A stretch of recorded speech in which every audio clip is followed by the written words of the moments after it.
अस्सलाम वालेकुम नाजरीन, आप देख रहे हैं स्टेट क्राफ्ट और मैं हूं सैयद मुजम्मिल शाह। JUI फे पर तमाम नज़रें मरकूज़ थीं क्योंकि कहा यह गया था कि ईद के बाद एक अलाइंस बनेगा, एहतजाजी तहरीक शुरू होगी, लेकिन पहले इस पर खामोशी रही। इतवार को जो इजलास हुआ मजलिस उमूमी का, उसके बाद बहुत सी मीडिया ऑर्गेनाइजेशंस ने यह रिपोर्ट किया कि तहरीक इंसाफ के साथ या फिर एक जॉइंट एक्शन क्रिएट करने से उन्होंने इनकार कर दिया। उन्होंने ये कहा कि हम इत्तेहाद ना करने का फ़ैसला ले चुके हैं। हाफिज़ अब्दुल्ला ने भी एक निजी TV के प्रोग्राम में ये बात की कि इत्तेहाद में ना जाने का फ़ैसला हुआ है। अगर तो इस फ़ैसले पर JUI फे कायम रहती है तो वो तहरीक इंसाफ के लिए कितनी बुरी खबर हो सकती है, जो कि एक मैस मूवमेंट चलाना चाह रही थी। और इस बात में कोई दो राय नहीं है कि JUI फे अवाम को मोबिलाइज़ कर सकती है, सड़कों पे आ सकती है।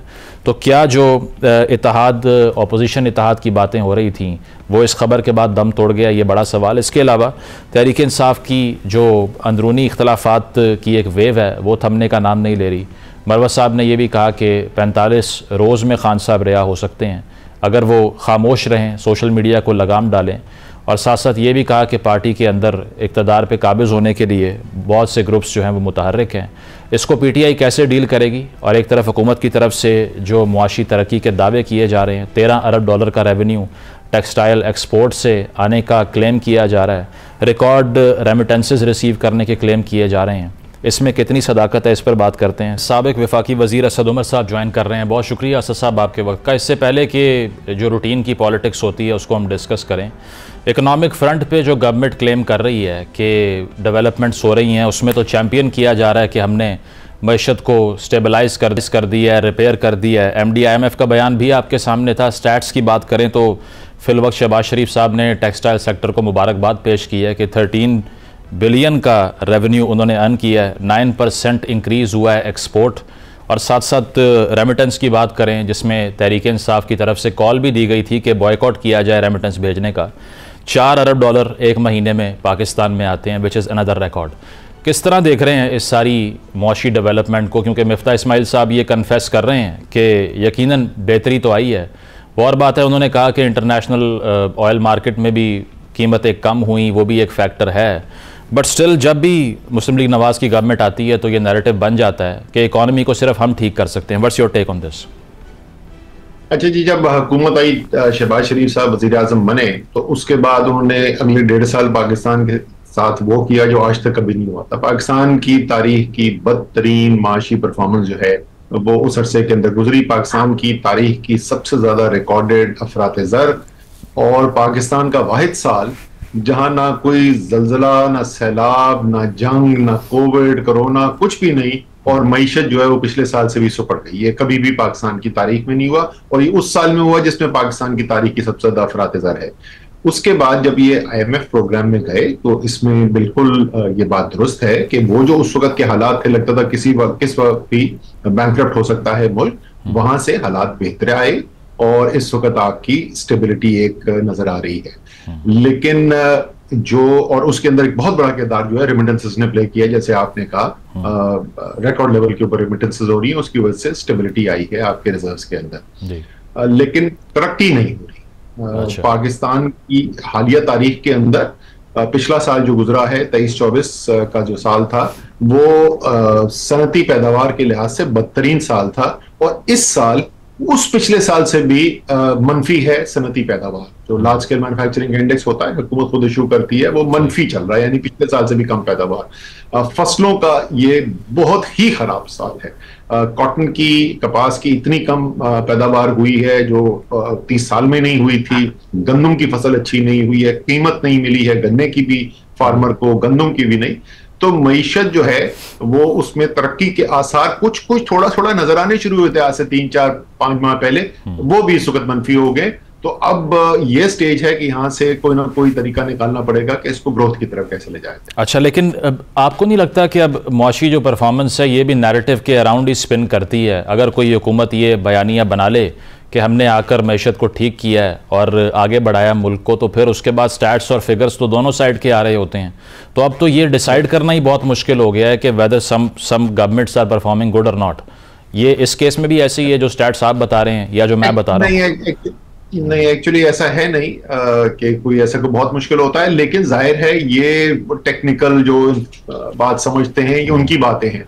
मईशत सियासी पहलू से अगर आप उससे पूछ रहे हैं कि बयानिए के उस पर पूछ रहे हैं तो वो तो बड़ा सादा सा है। अगर अवाम मान रहे हैं इस बात को तो दुरुस्त है, अगर अवाम नहीं मान रहे तो इसका मतलब बयानिया नाकाम है। आप निकल जाएं, बाहर जाके कारोबारी लोगों से बात कर लें, सड़क पे अवाम से बात कर लें।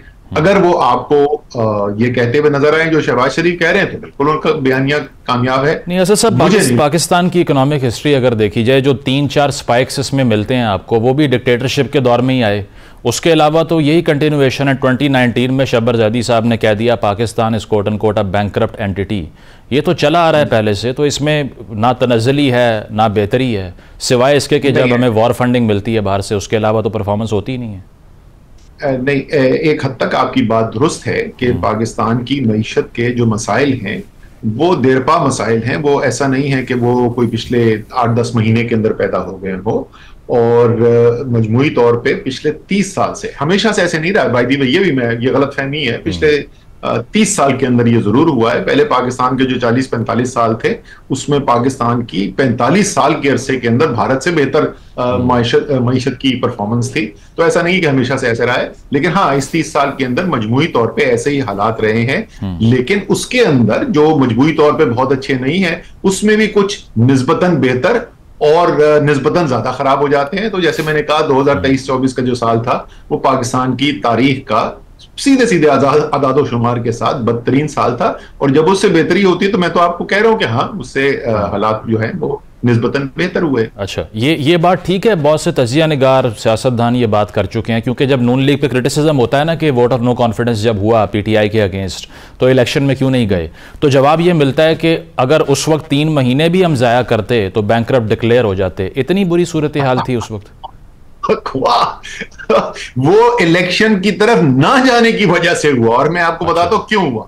अगर आदादोशुमार देखें, वोट ऑफ नो कॉन्फिडेंस इस वक्त आया है और हुकूमत गई है तो $12 अरब के उस वक्त हमारे पास जखायर थे। आज भी ये जो इतनी शादियाने बजाए जा रहे हैं कि बड़ी अच्छी मईशत हो गई है और रेमिटेंसेस जो रिकॉर्ड आ गई हैं, सब कुछ हो गया, उसके बावजूद आज भी उससे कम ज़र मुबादला के ज़खायर है पाकिस्तान के बनिस्बत आखिरी दिन जो हमारी हुकूमत का था। हुआ यह है कि क्योंकि ये फैसला नहीं कर पा रहे थे रहना है नहीं रहना। नवाज शरीफ कह रहे हैं हुकूमत छोड़ दो, शहबाज शरीफ कह रहे हैं नहीं नहीं अभी तो मजा आ रहा है, कुर्सी इतने अरसे के बाद मिली है। भाई साहब आप पहले 3 दफा वजीर आजम रह चुके हैं, अब मेरी बारी है। उसके अंदर अब ताखीर होती जा रही है फैसले करने के अंदर। फिर मिफ्ता इस्माइल वहां पे बैठे में, इसाक डार लंदन में बैठे में, और उनकी शदीद ख्वाहिश है कि किसी तरीके से मिफ्ता इस्माइल को उनकी कुर्सी से उतार के उसकी जगह खुद वजीर खजाना बने। उन्होंने एक और मुसीबत खड़ी की हुई है। वो जो फैसले करने के अंदर ताखीर हुई उसकी वजह से आप जाके आदादो शुमार तो देख लें, जब भी तो तबाही आई। अगर फौरी तौर पे इलेक्शन का अनाउंसमेंट कर देते, एक इंटरिम गवर्नमेंट आ जाती, जिस तरीके से शमशाद अख्तर अभी आई थी इंटरिम फाइनेंस मिनिस्टर, पहले हमारी हुकूमत से भी पहले थी, उन्होंने तो सियासी बुनियाद पे फैसले नहीं करने थे ना, आपकी सूरत हाल पैदा ही ना होती। लेकिन ये सियासत नहीं रियासत बचा ली हमने। नून लीग जो ये बात करती है, सबसे बड़ा जो लूजिंग कॉज जिसके लिए ये साबित हुई, यानी कि अपने पाँव पे कुल्हाड़ी मारने वाली बात है, इलेक्शन में ना जाना, सबसे ज़्यादा पॉलिटिकल कैपिटल तो पीएमएलएन का लूज हुआ। Why would they still not go into the election अगर वाकई वो अकॉर्डिंग टू देम रियासत में बचा रहे थे? मुजम्मिल, मैं आपको बताता हूं, पहली बात तो ना इस बात को अवाम मानती है ना रियासत मानती है कि अच्छा। रियासत बचा ली सियासत से। लेकिन मैं आपको एक बात बताऊं, उससे भी ज्यादा अहम, मुस्लिम लीग के सीनियर रहनुमा जो हैं उनमें से कई एक के साथ मुलाकात होती है। सही। एक भी नहीं है ऑफ एयर जो आज इस गलती को ना मानता हो कि उस वक्त चला जाना चाहिए। और वो ये कहते हैं कि हाँ नवाज शरीफ वाकई में चाहते थे कि फौरी तौर पर इलेक्शन की तरफ चला जाए, और अब सब मानते हैं कि गलती की। और मैं उनको कहता हूं कि अब आप मान गए कि छोटे मियाँ साहब से बड़े मियाँ साहब जो है सियासत ज्यादा समझते हैं, उन्होंने कहा जी बिल्कुल समझते हैं। तो ये तो वो खुद मानते हैं कि वो बहुत बड़ी उनकी, और वो इतनी बड़ी गलती थी कि उससे अब वापसी मुमकिन नजर नहीं आ रही। सियासी तौर पर मैं बात कर रहा हूं। मतलब आप ये कह रहे हैं कि खान साहब को या पीटीआई की गवर्नमेंट को ये ब्रीफिंग मिली ही नहीं थी कि we could be declared bankrupt as well, क्योंकि जिस तरह आपने कहा बहुत से सियासतदान आपको ये बात करते हैं, हमें भी बहुत से पॉलिटिशियंस ने ये बात की कि गालिबन ब्रीफिंग्स दी जा रही थी कि अगर बैंकरप्ट हो भी गए तो क्या है, इटली की मिसाल है, लेट 90s में वो बैंकरप्ट हुआ, इंटरनेशनल ऑर्गेनाइजेशंस ने टेक ओवर कर लिया और सरप्लस हो गई इकॉनमी, यहाँ भी हो जाएगा, कोई बड़ा कोहराम नहीं मचेगा। Was this happening back there? सवाल ही पैदा नहीं, ये किसने बोल दिया? वो बोले मेरे साथ प्रोग्राम में आके बैठे। अच्छा, कि कभी ऐसी कोई बातचीत हुई। सही, चलें पॉलिटिकल गुफ्तगू कर लेते हैं थोड़ी सी। उसमें फजलुर रहमान साहब से बहुत उम्मीद थी, पाकिस्तान तहरीक इंसाफ को 26वीं तरमीम पे भी अपना वज़न उनके पलड़े में डाल दिया, उसको रिग्रेट किया। अब उन्होंने क्लियरली स्टेट कर दिया, उन्होंने कहा है कि किसी भी पार्टी की सरबरा की रिहाई की जो डिमांड्स हैं, ऐसी तहरीकों का हम हिस्सा नहीं बनेंगे, अपोजिशन के इत्तेहाद का हिस्सा नहीं बनेंगे, इंडिपेंडेंटली एग्जिस्ट करना है हमने। तीसरी कुव्वत बनने का फैसला कर लिया उन्होंने, ना अपोजिशन ना हुकूमत। तो ये हम ख़त्म समझे ये किस्सा कि एक ग्रैंड अलायंस बनेगा, रेजिस्टेंस होगी गवर्नमेंट के अगेंस्ट? देखिए, मेरा कोई बराह रास्त तो रब्ता नहीं है JUI के साथ, तो मैं ये नहीं कह सकता कि मैं उनके जहन को समझता हूँ। बट आपने ये एंटिसिपेट किया था, बिकॉज लोग ये कह रहे थे कि वो गवर्नमेंट के कैंप में ही जा सकते हैं। नहीं, मैं ये यहाँ तक ये बात बिल्कुल दुरुस्त है कि मैं हमेशा ये सवाल पूछता रहा हूँ कि अगर मौलाना फजलुर रहमान इस तहरीक का हिस्सा बनते हैं तो ये तो वाज़ेह है कि उससे तहरीक इंसाफ को क्या फ़ायदा होता है। लेकिन हम मौलाना फजलुर रहमान के सामने क्या चीज़ रख रहे हैं जिसकी बुनियाद पे मौलाना फजलुर रहमान को, JUI को ये नज़र आए कि उनका तहरीक इंसाफ के साथ होना सियासी तौर पे उनके लिए बेहतर है बनिस्बत हुकूमत के होने के, या जैसे उन्होंने फैसला किया कि वो ना हुकूमत के साथ जाना चाहते हैं क्योंकि उनको लगता है वहां पे सियासी नुकसान होगा, तहरीक इंसाफ के साथ आते हुए उनको लगता है कि उन अपने लिए मुश्किलात खड़ी कर लेंगे, तो एक अलग ही एक अपनी पोजीशन उन्होंने ली है। तो मेरे ख्याल में सवाल पहले भी यही था और आज भी यही है। आज भी तहरीक इंसाफ अगर जाके मौलाना फजलुर रहमान के सामने कोई ऐसी चीज रख सकती है जिससे उनको ये लगे कि हाँ वाकई में JUI का फायदा ये है तहरीक इंसाफ के साथ चलने में, तो मेरे ख्याल में ये खारिज इम्कान नहीं है कि आज के बाद किसी दिन आपको एक मुख्तलिफ बयान वहां से आते हुए भी नजर आए। या आपने हुकूमत लेने की बात की ना, इस पे वो जिस तरह सोक्रेटिस ने हेमलॉक पी लिया था, अब तो लगता है कि हुकूमत लेना हेमलॉक हो गया है, क्योंकि जो भी हुकूमत में आता है उसका पॉलिटिकल कैपिटल लूज होता है, बाई इलेक्शन वो हार जाता है, including PTI and PMLN। 6 by election आप लोग हार गए थे पहले 2 सालों के अंदर। तो ये इतना मुश्किल हो गया है ये काम, अब के जिम्मेदारी लेने को ही कोई तैयार नहीं है। ये बात बिल्कुल दुरुस्त है, क्योंकि जैसे हम पहले बात कर रहे थे कि मजमूई तौर पे पाकिस्तान के माशी सूरत हाल इतनी खराब है कि जो भी हुकूमत में आएगा कोई भी अगले 6 महीने 12 महीने के अंदर कोई बहुत बड़ा इनकलाब नहीं, माशी इनकलाब नहीं लाके दिखा सकता। मुश्किलात लोगों की फिर भी रहेगी, और मैं पहले भी ये कह चुका हूँ। सिर्फ मैं आपकी एक बात से इत्तेफाक नहीं करता, आपने कहा अब ऐसा लग रहा है। अच्छा। मुजम्मिल, आप प्लीज जाके अप्रैल मई जून 2022 के टीवी प्रोग्राम उठा के देख लें। हर टीवी प्रोग्राम पे मैं कहता था मुस्लिम लीग नून अपनी सियासत दफनाने के लिए जा रही है ये करके, और मैं ये भी कहता था कि पीपल्स पार्टी को इससे कोई फर्क नहीं पड़ेगा, उनका वोट बैंक ही बिल्कुल मुख्तरम वोट बैंक है। और मैं ये कहा करता था कि जरदारी साहब इस वक्त घर बैठ के हंस रहे हैं कि एक ही चोट से वो अपने दोनों हरीफ जो हैं उनको नुकसान पहुंचा रहे हैं, इमरान खान को भी और नवाज शरीफ को भी। तो ये बिल्कुल दुरुस्त बात है, और इसीलिए अगर तहरीक इंसाफ की हुकूमत खत्म होने देते और एक नॉर्मल इलेक्शन में जाते तो पता नहीं हम वो दोबारा इलेक्शन जीत भी सकते या नहीं जीत सकते। इतने भी कमजोर नहीं थे जितने लोग कहते हैं, लेकिन ये ऐन मुमकिन था कि हम ना जीत सकते इलेक्शन। तो मतलब पॉलिटिक्स तो फिर पंजाब पे आके कन्फाइन हो गई ना। शहबाज शरीफ साहब ने भी कहा 2019 में उनको बुलाया गया था, उस वक्त की इस्टेब्लिशमेंट की क़यादत की तरफ से गवर्नमेंट ऑफर की गई, पंजाब नहीं दे रहे थे। मैंने कहा बगैर पंजाब के लेने का तो फ़ायदा नहीं गवर्नमेंट। तो अब आकर भी सिर्फ यही है कि फिर 18th अमेंडमेंट के फ्रूट्स को एंजॉय करें और सेंटर को अवॉइड करें। नहीं, ऐसा नहीं है मेरे ख्याल में। अगर तमाम सियासी पार्टीज जो हैं वो इस सूरत हाल को भी देखते हुए और ये भी देखते हुए कि किस तरीके से एक दूसरे के साथ सिर्फ मुकाबला करते हुए नहीं, एक दूसरे से मुखालिफत को दुश्मनी की हद तक ले जाने से उनको भी नुकसान हुआ है, जमहूरियत भी कमजोर हुई है। तो वो कोई ना कोई रूल्स ऑफ द गेम बना लें जिसकी बुनियाद के ऊपर निजाम आगे चल सके। जो भी इलेक्शन जीते वो 5 साल हुकूमत करे। अगर बहुत मुश्किल लगता है 5 साल इंतजार करना, उसको टर्म को कम कर लें यार, उसको 4 साल कर ले, लेकिन निजाम को चलने दें। तो कोई वजह नहीं है कि पाकिस्तान भी आहिस्ता आहिस्ता जमहूरी निजाम भी और मईशत भी जो है वो पटड़ी पर चल सकती है। नहीं असद साहब, इस पे रियायत किसी ने की नहीं ना हिस्टोरिकली। जिसको अपॉर्चुनिटी मिली उसने कम नहीं की। मैं मिसाल देता हूँ, मुशर्रफ साहब का रेफरेंडम हुआ और खान साहब ने उस दौर में मुशर्रफ साहब को सपोर्ट करके ये कहा कि ये इसीलिए ये इंसान बेहतर है क्योंकि बाकी सब चोर हैं, इसलिए तो मैं उनको सपोर्ट करूंगा। फुल स्केल मार्शल लॉ में भी वो गवर्नमेंट के कैंप में चले गए थे।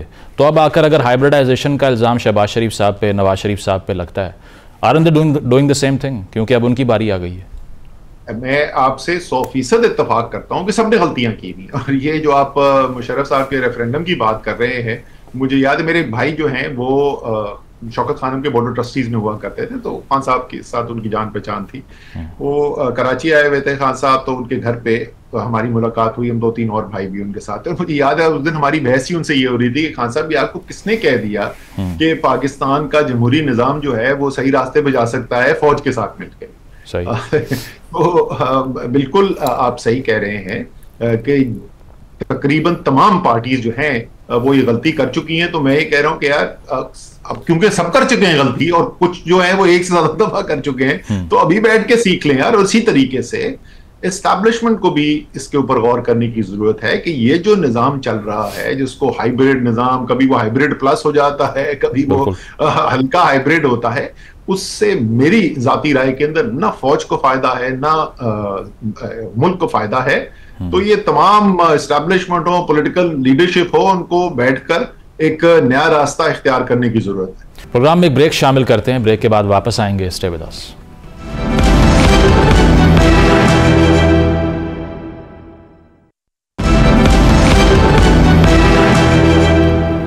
वेलकम बैक नाजरीन। असद उमर साहब हमारे साथ मौजूद हैं। जो मुज़ाकरात की बात होती रहती है कि इस्टेब्लिशमेंट से बातचीत होगी, बैरिस्टर गौर साहब ने भी ये बात की, उस पर आपको लगता है कि ये अब वो हालात भी नहीं है जो बाजवा साहब के दौर में थे, या फिर जब पॉलिटिकल डायलॉग्स हो जाया करते थे, अब आकर पोस्ट 9 मई पाकिस्तान के अंदर कोई कंसेशन, कोई डेलिब्रेशन, कोई बातचीत उस तरह से पॉसिबल ही नहीं रही, इसीलिए डेडलॉक कंटिन्यू होता जा रहा है आगे?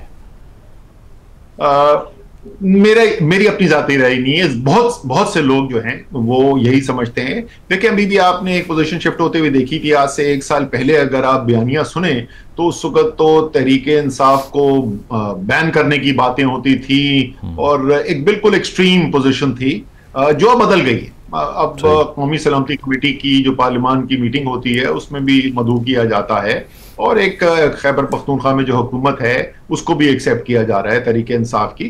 तो मेरे ख्याल में वो जो बहुत ज्यादा शदीद एक दूरी थी उसके अंदर तो एक हद तक सिर्फ कोई तब्दीली हमें देखने को मिली है।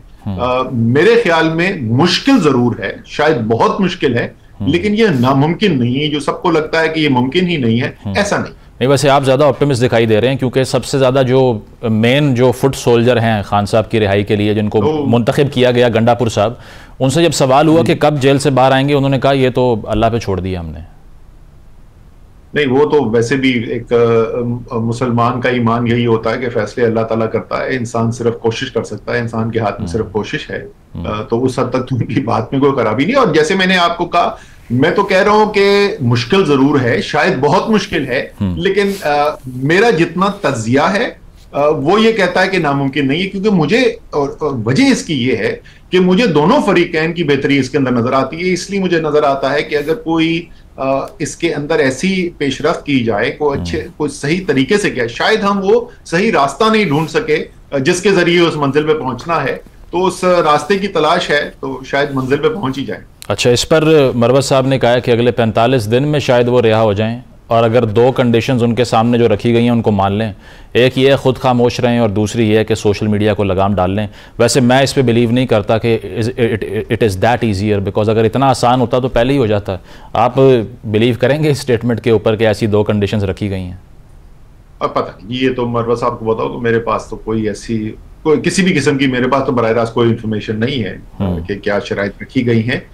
लेकिन ये जो आपने एक शर्त की कि इमरान खान खामोश हो जाएं, तो मतलब इसका मतलब वो सियासत छोड़ दें, तो मतलब मुझे ये इसकी मतलब स्ट्रेटेजिक रिट्रीट भी होता है ना, बहुत से पॉलिटिशियंस। स्ट्रेटेजिक रिट्रीट ये नहीं होता बस खामोश होकर बैठ जाए। हाँ, स्ट्रेटेजिक रिट्रीट कभी कभी बड़ा जरूरी होता है और वो अच्छी हिकमत अमली भी होती है, लेकिन उसकी शक्ल इससे कुछ मुख्तलिफ होगी। ठीक है। इसके अलावा लास्ट क्वेश्चन, जो इन फाइटिंग पीटीआई में चल रही है, इसको लेके सलमान राजा साहब ने बैरिस्टर गौर के अगेंस्ट स्टेटमेंट दे दिया। अलीमा खान साहिबा को मिलने दिया नहीं जाता, कभी लॉयर्स चले जाते हैं, मुलाकात करके आ जाते हैं। आपको लगता है ये पार्टी में जो सारा केओस है ये इसलिए है कि जब बुरा वक्त आता है तो बहुत से अपॉर्चुनिस्ट फिर टेक ओवर करने की कोशिश करते हैं? आर दे वेरी एम्बिशियस, ये तमाम लोग जिनके मैंने नाम लिए हैं, और हर कोई पावर कंसोलिडेट करना चाह रहा है पार्टी के ऊपर? नहीं जी, मेरे मेरे ख्याल में आपने जिनके नाम लिए सलमान अकरम राजा और बैरिस्टर गौहर वारा, आप उनसे इख्तलाफ कर सकते हैं, बट मेरे ख्याल में ये पावर ग्रैबिंग कोई ताकत के लिए भूखे लोग नहीं है। जहां तक आपने बात की अलीमा खान की, तो उनको मुलाकात से रोकना कोई तहरीक इंसाफ की लीडरशिप तो नहीं रोक रही है, उनको तो आपको पता है कौन रोक रहे हैं। और मैं आपको बताऊं कि सिवाय लोगों के दिलों में और हमदर्दी पैदा करने की इससे हासिल कुछ भी नहीं हो रहा। उनको अकेले उस उम्र की खातून जो है सड़क पे बैठी हुई है, वो तस्वीर ही देख के दिल पसीज जाता है। लेकिन ये जहां तक पीटीआई की लीडरशिप की का ताल्लुक है, आप उनकी हिकमत अमली पर बिल्कुल तनकीद कर सकते हैं, इसमें कोई शक नहीं। आप उनकी सियासी बसीरत के ऊपर सवाल उठा सकते हैं, लेकिन मेरे ख्याल में ये नहीं है कि वो पावर ग्रैब करने के लिए आपस में लड़ाई है इसलिए हो रहा है। बट वो आपस में भी एक दूसरे को ये कह रहे हैं ना। फवाद चौधरी साहब को रिसेंटली कह दिया कि ये दरअसल शुएब शाहीन साहब ने यूज़ नहीं करना चाहिए लफ्ज़ टाउट कह दिया उन्होंने, और कहा कि फैसल चौधरी ने झूठ बोले खान साहब से, इसलिए उनको निकाल दिया पार्टी से। दे आर ऑल्सो फियरफुल कि पुरानी क़यादत वापस ना आ जाए। Do you agree? पता नहीं, शायद हो, लेकिन देखें, मैं तो चाहे कोई भी साइट हो उन सब लोगों की, अगर आप कोई खैर खां हैं तहरीके इंसाफ के, तो एक पब्लिक के अंदर, मीडिया के अंदर आके इस किस्म की बातें एक दूसरे के ऊपर करना, मेरे ख्याल में आप कोई पार्टी का भला नहीं कर रहे। और जो स्पेशली अभी जो लीडरशिप है, उनसे मेरी दरखास्त पहले भी रही है, देखें हर पार्टी के अंदर बशमूल तहरीके इंसाफ की एक से ज्यादा राय होती है, हमेशा होती है। एक हद तक धड़े भी होते हैं, कुछ लोग एक के साथ चलते हैं ज्यादा, कुछ दूसरे के साथ, लेकिन वो जो भी आपकी इत्तफाक राय नहीं है, जो भी आपका इख्तलाफ है, वो कमरे के अंदर बैठे एक दूसरे से बहस कर लें, खुदा का वास्ता सोशल मीडिया और टीवी पर आके ना करें। ठीक, बहुत बहुत शुक्रिया। असद उमर साहब हमारे साथ मौजूद थे। उन्होंने कहा कि इख्तियार होना चाहिए, लेकिन पब्लिक में नहीं होना चाहिए, इससे पार्टी को नुकसान होता है। एक ब्रेक शामिल करते हैं, ब्रेक के बाद इंटरनेशनल सिनेरियो की कुछ बात करेंगे। Stay with us.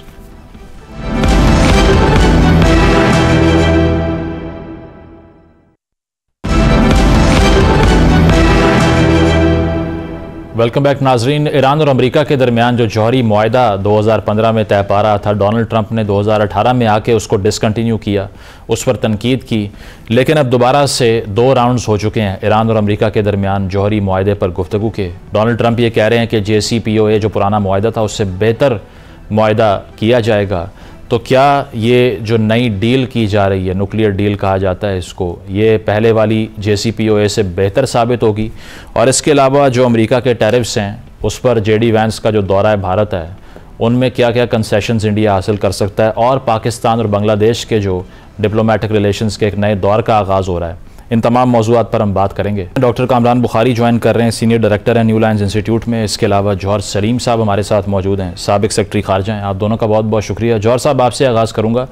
Barack Obama की एडमिनिस्ट्रेशन में JCPOA साइन किया गया था ईरान के साथ, और होप दिखाई दे रही थी कि अब ताल्लुकात बेहतर होंगे, रिपेयर होंगे, लेकिन इसके बाद में एंटी क्लाइमेक्स हुआ। आपको लगता है कि अब आकर जो अमेरिका और ईरान के दरमियान बातचीत हो रही है, 2 राउंड्स हो चुके हैं, बड़े मेच्योर अंदाज में प्रोसीड कर रहे हैं दोनों ममालिक, कोई डेवलपमेंट ऐसी हो सकती है कि जो जौहरी हथियार अटेन करने का एक ख़तरा बताया जाता है कि ईरान कर लेगा, वो उसको कर्टेल किया जा सके, या ईरान इतना नेगोशिएट कर लेगा कि वो अपनी जो पोजीशन है उसमें थोड़ी सी लचक दिखा दे इस मामले में? जी देखिए, बिल्कुल, ये जब JCPOA हुआ था, जिसे joint comprehensive plan of action का वो मुखाफिफ था, तो वो बहुत सालों की मेहनत के बाद हुआ था, जिसमें पूरे यूरोपियंस जो हैं वो शामिल थे, उनके जो P5 जो है, उसके अलावा फिर अमेरिकन थे। तो उससे तो ये हुआ कि जो है बेसिकली काफ़ी अरसा तक तो वो लगा कि वो मसला हल हो गया। लेकिन जब वो P5+1 मैकेनिज्म था, और अमेरिका तो ज़ाहिर P5 में शामिल है, लेकिन जब उसके बाद जब ट्रंप आए, तो ट्रंप ने फिर आके कहा कि मैं इसे विड्रॉ करता हूं। और उन्होंने क्यों कहा, ये सोचने की बात है। वो इसलिए कहा कि नेतन्याहू जो इजरायली प्राइम मिनिस्टर थे उस वक्त भी, आपको पता है नेतन्याहू बहुत सालों से प्राइम मिनिस्टर हैं, तो वो उसके बहुत खिलाफ थे JCPOA के। वो ये समझते थे कि JCPOA, हालांकि JCPOA जो है इस चीज़ में उसमें मुकम्मल तौर पर उसमें निगरानी, जो IAEA की निगरानी में वो सारे इंस्पेक्टर्स ने करना था, जिससे ये होना था कि बेसिकली ये इंश्योर करना था कि वो ईरान जो है वो खास हद तक यूरेनियम को उससे ज़्यादा वो उसको इनरिच ना करे या अफजूदा ना करे। जो क्योंकि आपको पता है सिर्फ इसके न्यूक्लियर वेपन्स के लिए तो आपको कोई 90% तक उसको एनरिच करना पड़ता है ना, तो उसे बहुत नीचे उन्होंने उसका वो रखा हुआ था, जो है उसकी रेड लाइंस रखी थी। बट बाद में जब लेकिन इजरायली ये समझते थे कि अगर ईरान के पास कोई भी न्यूक्लियर प्रोग्राम रहा तो इवेंचुअली वो न्यूक्लियराइजेशन की तरफ जाएंगे, और वो ईरान को कुछ भी नहीं देना चाहते थे। और वो साथ ही ये समझते थे कि जो जब JCPOA हुआ तो ईरान से सैंक्शंस लिफ्ट हो जानी थी, जो कि हो भी रही थी, तो वो समझते थे कि उसमें से बहुत ज्यादा जो पैसा ईरान को मिलेगा सैंक्शंस लिफ्ट होने से, उनके पास जाहिर है ईरान तो आपको पता है बहुत ही मादनी वसाइल से मालामाल है, तो वो पैसा भी वो यूज करेंगे, जो ऑयल रिसोर्सेज हैं वो यूज करेंगे जो है इसी के ऊपर न्यूक्लियर प्रोग्राम पे। तो जब ट्रंप ने विड्रॉ किया, अभी जब ट्रंप दोबारा से जब इन्होंने अल्टीमेटम दिया 2 महीने का, आपको पता है जब उन्होंने खत लिखा सुप्रीम लीडर अली खामेनाई को, तो उसमें साथ ही साथ उसमें थ्रेट्स भी थे कि जी मतलब या तो हमारे से आप निगोशिएट करें या फिर हम जो है जो मिलिट्री मीन्स यूज करेंगे। ठीक है। तो मिलिट्री मीन्स में जाहिर है इसराइल तो बहुत अरसे से मिलिट्री स्ट्राइक्स जो है ना थ्रेटन करता रहा है, सिर्फ अमेरिकन ही उनको कहीं ना कहीं रोक लेते थे। तो अब अगर अमेरिकन जो है इसीलिए जब ईरान ने देखा, अब देखिए ईरान की थोड़ी पोजीशन भी पहले से कुछ कमजोर है इस वक्त, बिकॉज वो जो इनका आपस में कोई जो एक्सचेंज हुआ था स्ट्राइक्स का इजराइल और ईरान का, उसमें ये चीज क्लियर होगी कि जो इजराइल की इस वक्त मिलिट्री कैपेबिलिटी है वो बहुत ही ज्यादा सुपीरियर है। ठीक है। फिर उन्होंने जो उनके जो इंटेलिजेंस ऑपरेशन है जिससे उन्होंने हिजबुल्ला की लीडरशिप जो सी है वो सारी उन्होंने टेक आउट की, उसके बाद उन्होंने अभी जाहिर है हमास को भी बहुत ज्यादा उन्होंने, तो मतलब इन शॉर्ट आप ये कह रहे हैं कि अपनी वीक पोजीशन की वजह से they will try to negotiate as well. देखिए ईरान के पास मेरे ख्याल है एक तो देखें सैंक्शंस ने नुकसान तो बहुत किया है ना इतने अरसे से, दूसरी बात ये एक बात वीक पोजीशन की भी है, दूसरी एक प्रिंसिपल स्टैंड भी है ना। ईरान का प्रिंसिपल स्टैंड ये है और इनका इडिक्ट था उनका ये जो उस पे ना अली खमेनाई का कि जी हम न्यूक्लियर वेपन्स नहीं बनाएंगे, तो साथ ही साथ वो भी चीज है जो है पहले से पोजीशन भी है, लेकिन साथ ही साथ ये नहीं कि बिल्कुल ही उन्होंने कोई गिव अप कर दिया, लेकिन साथ ही साथ वो करना चाहते हैं कि इसको वो एक पीसफुल निगोशिएशन के थ्रू इस मसले को हल करना चाहते हैं। ठीक है, कामरान साहब आपकी तरफ आऊंगा। ये इस पर डोनाल्ड ट्रंप ने कहा कि हम JCPOA से एक अच्छा और बेहतर मुआहदा करेंगे, तो पहले जिस तरह जौहर साहब बात कर रहे हैं कि इसराइल जब एम करता है कि हम ईरान की न्यूक्लियर फैसिलिटीज़ को अटैक कर देंगे, एंटिसिपेट ये किया जा रहा था कि ट्रंप सपोर्ट करेंगे इस एक्ट को, लेकिन इसके ऑपोजिट हो रहा है। आपको लगता है कि ईरान के लिए एक्सेप्टेबल होगी ये तमाम तर जो डिस्कशन है? ये देखिए ईरान के पास अब कोई चॉइस नहीं रही है। ईरान अपनी 46 साल तारीख जो इस रियासत की इस्लामिक रिपब्लिक ऑफ ईरान की, उसमें इतना कमजोर कभी भी नहीं था। अच्छा। तो उसमें आप देखें असर रसूख जाता रहा। ये गजा की जंग के बाद खित्ते के अंदर शाम और लबनान से उनका जो है सफाया हो गया। अब वो इराक को डिफेंड करने की कोशिश कर रहे हैं, अपनी पोजीशन, स्ट्रेटेजिक पोजीशन को। वहां पे हुतियों के ऊपर बहुत ज्यादा काइनेटिक प्रेशर अमेरिका की जानिब से आ रहा है। फिर इसराइल, जैसे सेक्रेटरी साहब ने कहा कि जो है खासा पेनिट्रेट कर लिया ईरान को, वो वीकनेस वल्नरेबिलिटी जो है ना बहुत बुरी तरीके से एक्सपोज हुई और कई सालों से हो रही है। ऊपर से अवाम जो है वो बिल्कुल नाला है, मतलब अवाम को खो चुकी है ये रियासत। जो आदाद शुमार हैं, को 15% आबादी जो है वो फुली सपोर्ट करती है इस रेजीम को। 85% के लगभग लोग जो हैं वो नाला हैं, वो प्रेफर करते हैं कि वो इलेक्शन तो इतने ट्रांसपेरेंट उधर होते ही नहीं है। अवाम से सपोर्ट ड्रॉ करती है ये रेजीम?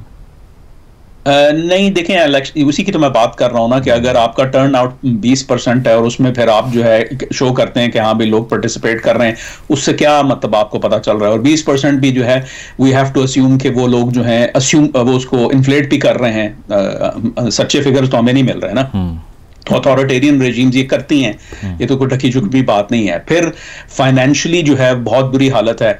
तो अब जो है I think Iran is up against a wall. वो सेक्रेटरी साहब ने सही कहा कि वो अपनी पोजीशन का दिफा करने की कोशिश कर रहे हैं, लेकिन उनके पास पत्ते नहीं अच्छे, और उनको पता है कि डोनाल्ड ट्रंप जो हैं वो नो नॉनसेंस किस्म की जो है ना सदर हैं। वो बाइडन नहीं है, ना ओबामा है, ना ही वो बुश एडमिनिस्ट्रेशन है। जो तो कामरान साहब, आपने जो कहा कि they are at their weakest point in history, तो रूस ने क्यों नहीं कुछ किया उनको सपोर्ट करने के लिए? हम तो सुन रहे थे कि कोल्ड वॉर एरा वापस आ जाएगा, रशिया जो है वो अपने एलाइज को सपोर्ट करेगा।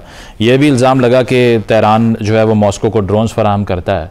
तो रशिया अफोर्ड कर लेगा ईरान को इस तरह से, ये वल्नरेबल देख करके वो अमेरिका से निगोशिएट कर रहा है?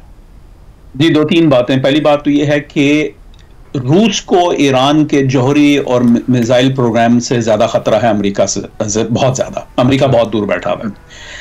तो रूस जो है रूस के बहुत सारे इलाके south Caucasus, north Caucasus, central Asia में ऐसे हैं जो कि पहले ईरान के पास थे तारीखी तौर पे। तो जो है दिस इज अ राइवलरी जिसको हम बात नहीं करते, नजर आता है कि हाँ भाई जो है ना ये सब एलाइज हैं। ये ऐसा ही है जैसे जो है वो शी जिनपिंग और व्लादिमीर पुतिन कहते हैं कि जी हमारी जो है ना लिमिटलेस फ्रेंडशिप है, लेकिन हकीकत यह है कि ऐसी कोई बात नहीं है, क्योंकि अब देखें रूस जो है वो अमेरिका के साथ बातचीत कर रहा है। तीसरी बात यह है कि अगर रूस को ईरान से ड्रोन्स लेने पड़ गए और नॉर्थ कोरिया से जो है ट्रूप्स लेने पड़ गए तो रूस भी बहुत कमजोर पोजीशन में है। तो इस गोया कहने का मकसद ये है कि ये अपना रूस के इंटरेस्ट में नहीं है कि वो ईरान को सपोर्ट करें। उन्होंने असद रेजीम को सपोर्ट नहीं किया, मतलब जो है उनकी वो सकत नहीं थी कि वो कर सके। जो ज्यादा जो है ना उनके लिए वो है अहम है, क्योंकि वहां उनका नेवल पोर्ट भी है, एयर बेस भी है मेडिटेरेनियन के अंदर, एक स्ट्रेटेजिक जो है ना लोकेशन पे। तो अगर वो नहीं कर सके तो यहाँ क्या करेंगे? कामरान साहब, इससे पहले मैं जौहर साहब के पास जाऊँ, एक आपसे आखिरी सवाल, क्योंकि वक्त महदूद है। ये ट्रंप टैरिफ्स के बाद जो सिचुएशन डेवलप की है, जेडी वैंस इंडिया गए हैं और वो टैरिफ्स की पॉलिसी को कुछ उसमें कंसेशन ढूंढने की कोशिश कर रहे हैं, तो आपको लगता है कि अगर बाकी सारी दुनिया के लिए या चीन के लिए पॉलिसी वही है, हिंदुस्तान से कुछ नेगोशिएशन हो जाएगी इस मामले में? आई थिंक कि चीन की मुनफरिद है, बाकी दुनिया की जैसे देखें 90 डेज का जो है वो पॉज है टू रीनेगोशिएट और उसको जो है जरा बैलेंस किया जाए। इंडिया के साथ भी यही हो रहा है। इंडिया के साथ ये है कि जो है और भी ताल्लुकात स्ट्रेटेजिक लेवल के हैं जिनको जो है मद्देनजर रखने की जरूरत है। अब ये देखें, ये जो जेडी वैंस गए हैं, इससे पहले director of national intelligence Tulsi Gabbard वो भी वहां थी एक कॉन्फ्रेंस में। उससे पहले वजीर आजम नरेंद्र मोदी खुद सदर डोनाल्ड ट्रंप से मिलने गए जब उन्होंने जो है अपना ओहदा संभाला, उसके फौरन बाद ही वो मिलने गए। तो ये ताल्लुकात जो हैं बड़े गहरे हैं, तो इनको सिर्फ चीन की निगाह से देखने की जरूरत नहीं है और ना ही टैरिफ्स। ये एक स्ट्रेटेजिक लेवल की पार्टनरशिप डेवलप हो रही है। ठीक है जौहर साहब, आपसे आखिरी सवाल, ये बड़ा इंपॉर्टेंट इशू है, बांग्लादेश और पाकिस्तान के दरमियान जो सेक्रेटरी खारजा के लेवल पे एक इंगेजमेंट हुई काफ़ी अरसे के बाद, उसमें जो डिमांड सामने आई वो ये है कि $4 अरब हमारा वापस कर दें, रिपैट्रिएट कर दें हमारे सिटीजन्स को, और इसके अलावा पब्लिक अपॉलॉजी करें 1971 पर। जिसके जवाब में पाकिस्तान का जो रद्द अमल था वो यही था कि गुमराह कुन इत्तलात हैं ये, और दोस्ताना माहौल में हमारी तो बातचीत हुई थी। पहली चीज़, आपको लगता है ऐसा कुछ हुआ होगा? दूसरी, ये सारी जो डिमांड्स हैं रैशनल हैं, एक्सेप्टेबल हैं? देखिए, ये सारी चीज़ें थी उस वक्त जिस वक्त हसीना वाजिद इक़्तिदार में थी, 15 साल एक तवील अरसा था। और ये हमेशा ही रहा है पिछले 30-40 सालों में। जब खालिदा जिया होती थी इक़्तिदार में तो पाकिस्तान के साथ ताल्लुकात अच्छे हो जाते थे, जब हसीना वाजिद होती थी तो उस वक्त फिर हिंदुस्तान के बहुत ही ज़्यादा वो करीब चले जाते थे और इस किस्म की डिमांड्स करते थे। अभी जो है देखें, 15 सालों के बाद ये सेक्रेटरी खारजा लेवल पे जो जिस कंसल्टेशंस हम बायलैटरल कंसल्टेशंस कहते हैं वो दोबारा से हुई। फिर उसके बाद ये दौरा जो हुआ इस लेवल पे deputy prime minister, foreign minister के लेवल पे, और उसके फिर देखें ट्रेड जोन सी है उसमें भी बहुत एक तेजी आई है दोबारा से। कुछ इतलात के मुताबिक तो $1 बिलियन क्रॉस कर रही हैं और उसमें पाकिस्तान को खासा ज़्यादा सरप्लस है, तो वो भी एक अच्छी चीज़ है। तो इसी तरह हम एक काफ़ी सारी पॉजिटिव इंडिकेशंस देख रहे हैं। अब देखें, उसमें जो है इस किस्म की कई बार अगर उसको उन्होंने डिनाई किया आउटराइटली जो सरकारी ज़राए, तो मेरा ख्याल है वो बिल्कुल सही कह रहे होंगे, क्योंकि इससे पहले भी 2 बार जो वज़ीर आज़म जो है वहाँ से जो है मोहम्मद यूनुस, डॉक्टर यूनुस, और यहाँ से प्राइम मिनिस्टर जो है, इनकी जो मुलाकातें हुई हैं बहुत ही खुशगवार वो माहौल में हुई, साइड लाइन्स पे जो है ना इंटरनेशनल फोरा के। तो वो सब चीज़ें हैं, मेरा ख्याल है कि एक पॉजिटिव जो है बिगिनिंग है आफ्टर मेनी ईयर्स। बिकॉज उन 15 सालों में तो ऐसे था जैसे बांग्लादेश इंडिया की एक क्लाइंट स्टेट ऑलमोस्ट बन गया है ना, या बनने को जा रहा है। बहुत ही ज़्यादा इंडिया का अमलो दखल बढ़ गया था बांग्लादेश भी। और मैं आपको बताऊं एक इंटरेस्टिंग चीज़, मैं एम्बेसडर उस वक्त कई मुल्कों में था, जर्मनी में, इटली में, तो वहाँ पे बांग्लादेश के नेशनल डे होते थे। वैसे उनके एम्बेसडर्स हमारे साथ बड़े अच्छी दोस्ताना ताल्लुकात भी होते थे, लेकिन हर नेशनल डे रिसेप्शंस के मौके पे वो इस किस्म का प्रोपेगेंडा कि जी जेनोसाइड हुई थी 71 में, और इस किस्म का बिल्कुल मनफी प्रोपेगेंडा जो है ना, उसकी जो है सीडीज और वो सारे पैम्फलेट्स वगैरह जो है वो रिसेप्शंस पे लिटरली उन्होंने रखे होते थे डिस्ट्रीब्यूशन के लिए।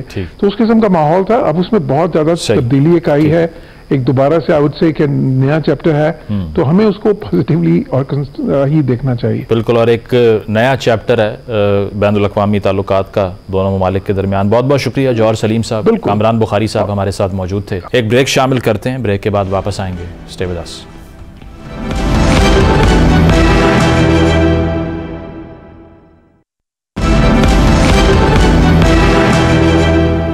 नाज़रीन, प्रोग्राम आपने मुलाहिज़ा किया, फीडबैक ज़रूर दीजिएगा। इजाज़त दीजिए, अल्लाह हाफ़िज़।